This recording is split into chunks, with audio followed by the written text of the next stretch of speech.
We'll take another program. Okay. So it is for same counter for count.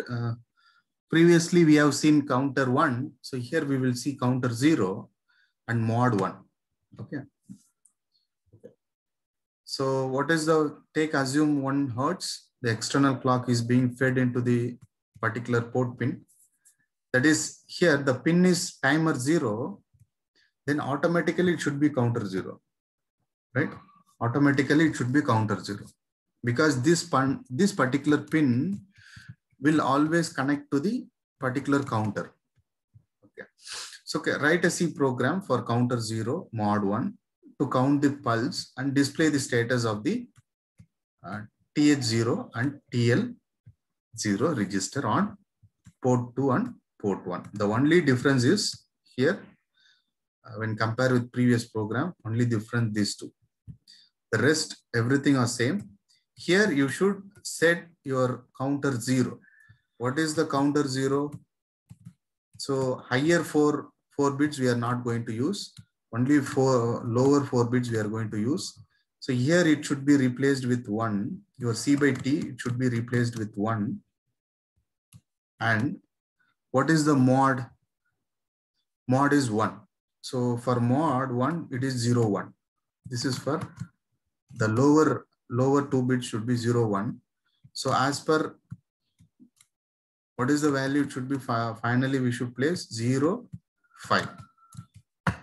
So that we can run the timer as counter 0 mod 1. Okay. So this is the value to obtain counter 0 mod 1. So in exam, they will find only this value. So based on program, whether you have just initialize your the status of the TL register and TH register, whether you assign to port 1 or port 2, right? That's it. Start the timer. Whatever the data, just load it to port 1.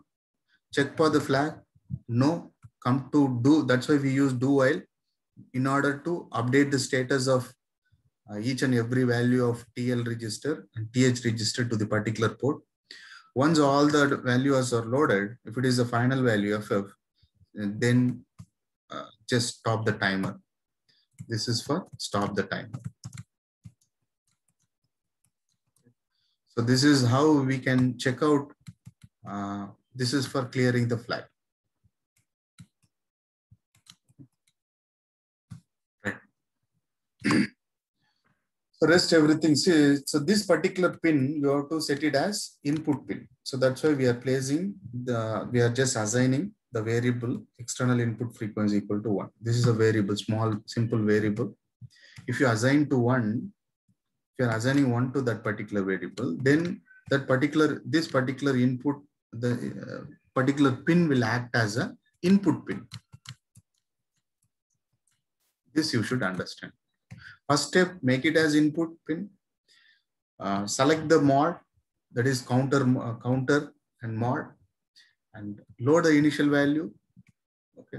Put the while loop because I'm going to load my status of this register into particular port.